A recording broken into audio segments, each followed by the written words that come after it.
Hurt feelings or sentiments of any sort play no role in the recounting of history. Getting upset or using inflammatory language will get us nowhere. So we offer those of you concerned, like us, with a variety of inexpensive and non-time-consuming positive steps that you can take to have a positive feeling and accomplish the task of teaching history correctly. Currently, each member of the state school board has a copy of our supplement because the publisher has responded claiming that only one of the errors we noted was accurate. The board has refused to put us on the board meeting agenda. We have asked for 30 minutes to make our case before the state school board. That platform will allow us to generate a great deal more visibility. We will employ as much media attention as possible if given that opportunity. Here's where you come in. Take a note of the postcard that you have on each of the seats. Please fill out the postcard we have distributed to urge in very civil terms that the board president, Michael Christ, place us on the board meeting agenda. We have offered a few suggestions of what you might ask of the board president. Obviously, use your own words. But this postcard is not the place to make political or religious statements. It is solely to get us on the agenda as our next step in informing as many possible about the need to make these corrections. Remember whom you're communicating with. Use language that is more likely to appeal to him as a professor of education at Stanford. Historic accuracy is the nature of our appeal. State Senator Joel Anderson has penned a letter to the state school board requesting that they put us on the agenda. If any of you have relationships or connections with people in positions of power in Sacramento, we'd love to have additional pressure put on the board by legislative representatives. Please speak to us after the program if you can help us in this area. Should we decide to take the legal path and challenge these chapters as a violation of state school board standards, we will need help from attorneys on a pro bono basis. And I should note, when we first got into this, we assumed that the standards would be problematic, and they are in part, but the standards as they exist today puts this textbook in violation of those standards. So there very well might be legal grounds for making the changes that we asked for. This is an additional area we feel productive where all of you can help Linda, Jim, and I. We put together 4 lectures and presentations that we would love to make at any venue you can provide for us. Number 1, you saw Brigitte up here. We have a 55-minute DVD. It's a primer on Islam. It talks about the Quran, Sharia, and most importantly, the doctrine of abrogation. It runs 55 minutes. We'd love to come. We'd introduce the DVD. We'd show the DVD, and then we'd take questions about the DVD. Number 2, Jim, Linda, and I would love to come to any venue you can provide for us and tell our story, what we've done in a great deal more detail than we have the opportunity here, how we got involved, what we're trying to do, and what our end goal is, and the success we've had, and how to be successful in getting the state school board to actually take a look at our supplement.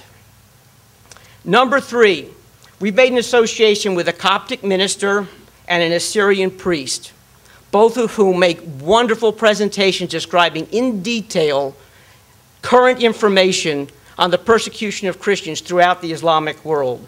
The Coptic minister is Egyptian.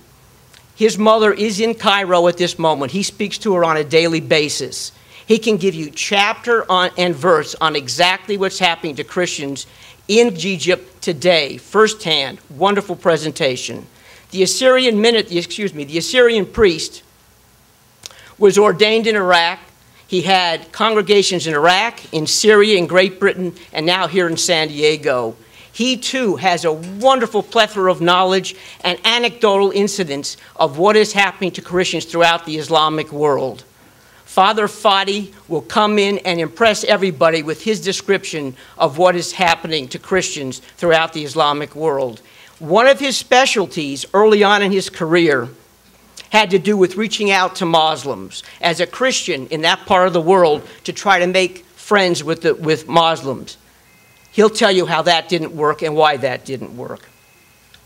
And then finally, the best of all, you got a taste of what Brigitte is like, the impressive kind of presentation she makes.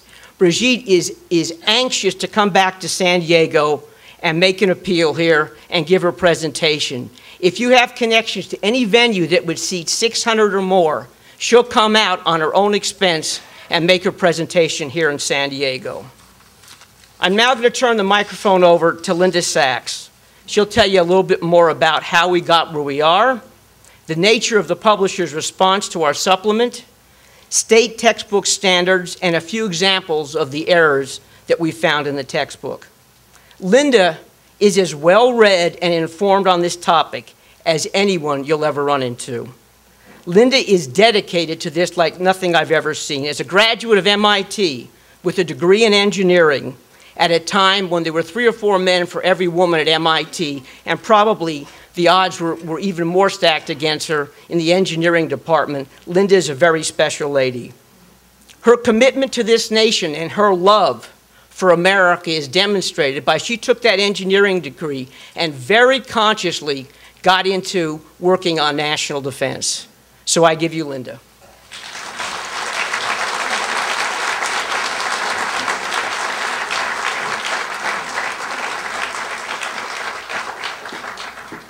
Thanks, Mike, for that really kind introduction. Mike's boundless determination to get us into public venues is really so admirable. We're very lucky to have him leading ACT in San Diego. I also want to thank you. I consider you, Tea Party people, to be true red, white, and blue Americans. And this is an amazing, amazing movement in America today. Every morning, I look forward to reading my favorite newspaper's editorials, Investor's Business Daily. When articles on public school speaking invitations to Muslim clerics, class visits to mosques, and students role-playing as Muslims started to appear, I got curious. I knew that 7th graders learned in California about Islamic history, but this sounded like religious indoctrination to me. So I went to the local middle school and picked up a copy of this textbook, the 7th grade World History textbook, Medieval to Early Modern Times by Holt. None of Islam's brutal, expansionist, supremacist warfare is described. The oppression of women is ignored. Second-class citizenship that's imposed on non-Muslim populations throughout the Islamic world is trivialized.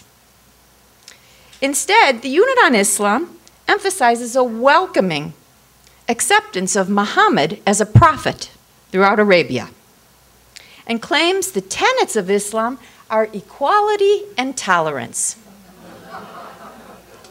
Not mentioned, Muhammad led raids against those who rejected him as a prophet. Towns were evacuated, looted.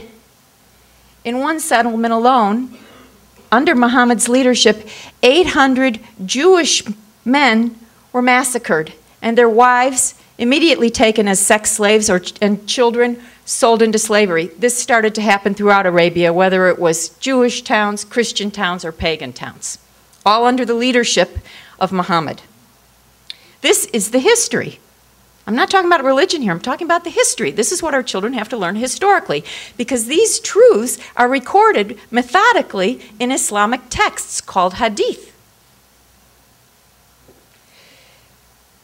Equality and tolerance were not, and never have been, a part of Islamic rule. The textbook falsifies the history. Muhammad allowed his followers to keep 4/5 of the booty. This was a great attraction to his cause. Soon Arabia was cleansed of its multicultural Christian, Jewish, and pagan inhabitants. Here is the main paragraph on slavery, and treatment of women from the text. I'll let you know what I'm quoting and when I'm commenting, because I can't make it through this paragraph without my comments. Quote, the Quran describes relations among people. Many ideas changed Arabian society. For example, before Muhammad's time, many Arabs owned slaves. Excuse me, now I have to interrupt. What?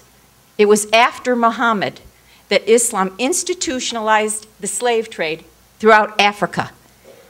And that is what started embryonically the slave trade throughout the world. Okay, quoting again. Although slavery didn't disappear among Muslims, the Quran encourages Muslims to free slaves. Again, I'm going to interrupt. The Quran does not condemn slavery, but condones it. Sex with slaves is lawful. Furthermore, there are certain sins that a Muslim can atone for by freeing, or excuse me, ransoming his slave. That sounds like an incentive to me. Again, quoting, also, women in Arabia had few rights. The Quran describes rights of women, including rights to own property, earn money, and get an education. Yeah, this defies the history and current affairs. Muslim women are the least educated women in the world. Islamic countries, according to UNESCO, the 10 most illiterate countries in the world are Islamic today. And finally, the last sentence in this paragraph, however, most Muslim women still have fewer rights than men. Nuggets of truth buried in gobs of misleading information.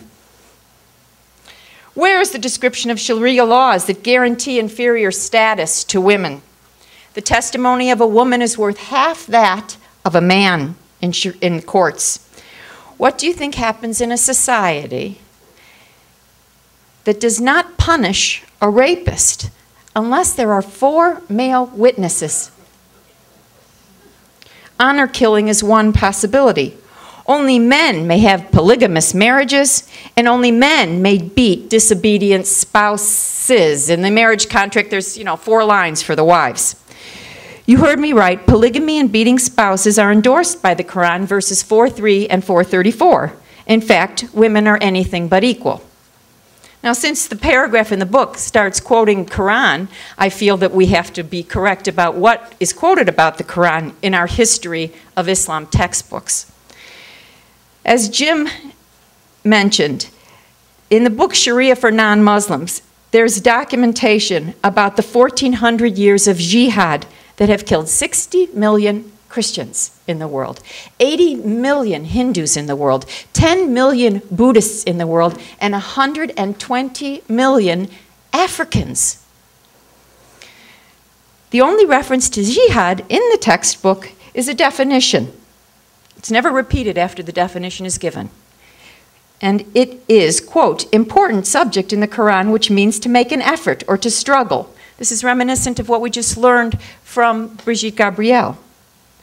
I'll continue on. Sorry I interrupted. And can also mean to defend the Muslim community, or historically to convert to Islam, and has also been translated as holy war.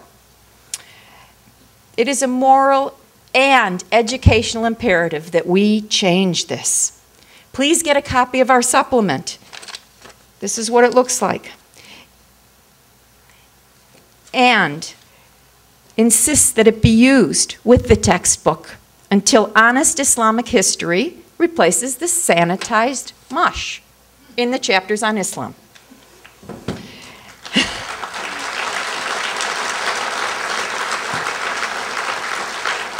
Thank you.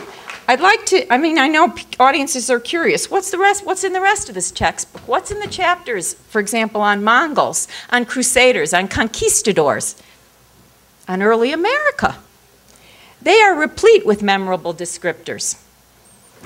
Killed, attacked, invaded, punished, sacked, raided, burned, frightened, forced, executed, threatened, terrifying, bloody expeditions. Barbarian, uncivilized, ruthless brutality, suffering, destruction, racism, and vicious. None of those words are used in the chapter on Islam. Instead, repeated over and over and over again is the term Islam spread. Islam spread. Islam spread. Dozens and dozens of times.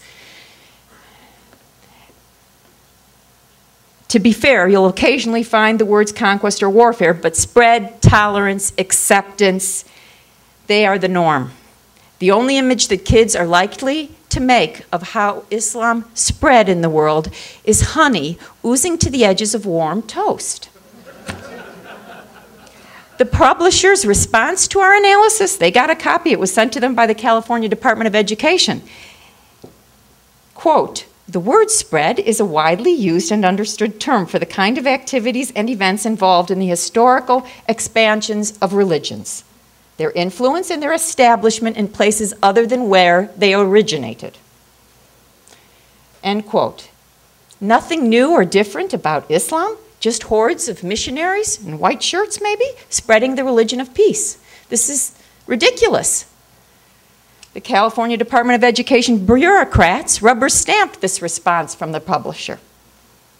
How has this happened to American textbooks? There is a standardized textbook adoption process which Mike mentioned.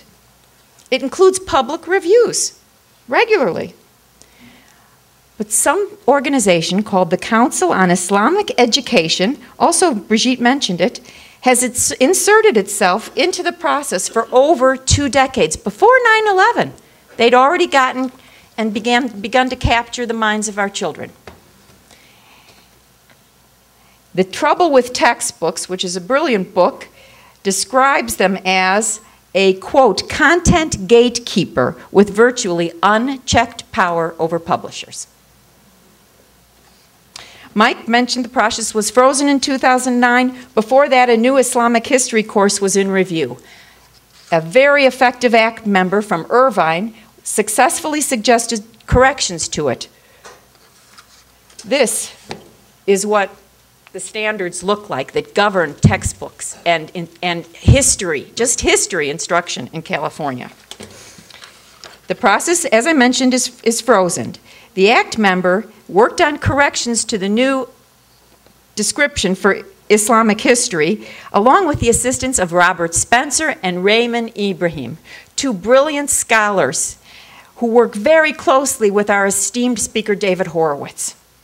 When it restarts, we all have to begin to get involved in this process that allows the public review. I would like to quote some world history instruction specifications. These are to be used by these textbooks about the cultures of other cultures around the world. Quote, "Students should be aware of the presence or absence of the rights of the individual, the rights of minorities, the right of the citizen to participate in government, the right to speak or publish freely, the right to freedom of religion." Pretty remarkable, isn't it? Well, there's no way that kids are going to read the chapter on Islam and know what Islamic culture what rights they give to anybody. It's mush. We believe that this textbook fails to meet certain criteria that, as Mike mentioned, maybe legally we can actually make some headway if we don't get it made in other ways. Here are the criteria that I think should have disqualified this textbook. It says materials on religious subject matter remain neutral. Do not advocate one religion over another. Do not use examples from sacred texts. Here are 2 pages directly from the Quran. Do you think there are 2 pages directly from the Gospels in any textbook in use in public schools in America? Or 2 pages from the Torah? This is an absurd usurpation by this, what I mentioned was the the Council on Islamic Education, which, by the way, has made itself a new name so that it becomes maybe more palatable or more stealthy name. It is now called, excuse me, let me see, I'll get back to it. Okay, anyway, now, so this should have disqualified this textbook. It didn't for some reason. Finally, here is a profound standard that I think is so important that is ignored by the units on Islam. Quote, explanations are provided so that students clearly understand the likely causes of events, the reasons the people and events are important, why things turned out as they did, and the connections of those results to events that followed. Using this textbook, there is no way for today's middle school students to connect the dots between the inherent inequality, the inherent intolerance, and the jihadi savagery of early Islam to today's dangerous actors. Today, 57 self-identified Muslim countries of the Organization of Islamic Cooperation have committed themselves to Islamic Sharia law. Learning history is vitally important to Americans in this post-9/11 world. Mike, Jim, and I have no intention of allowing this stealth jihad to continue in the 7th grade classrooms. Our supplement gives academic balance to a text that is miseducating future leaders. Know that school boards of each district have statutory authority to choose supplemental material for use in California schools. Please help us with our writing campaign today. Request that we get on the agenda of the California School Board to argue for our supplement. And one more suggestion, run for the school board in your community. As an investigator and assistant director of the Arizona State Securities Division. He spent over 40 years as an attorney, drafting prospectuses and investigating companies, working with attorneys, engineers, accountants, and public relations experts. He ensured that corporate documents for public use were fair and honest. Therefore, when he approached analyzing the text, he had insightful experience into this kind of work for public use. Thanks, Jim.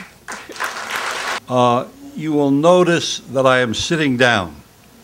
Now, ostensibly, it's because I have a bad back. But frankly, I have given many presentations over the years, and I find that I make a smaller target while I'm sitting.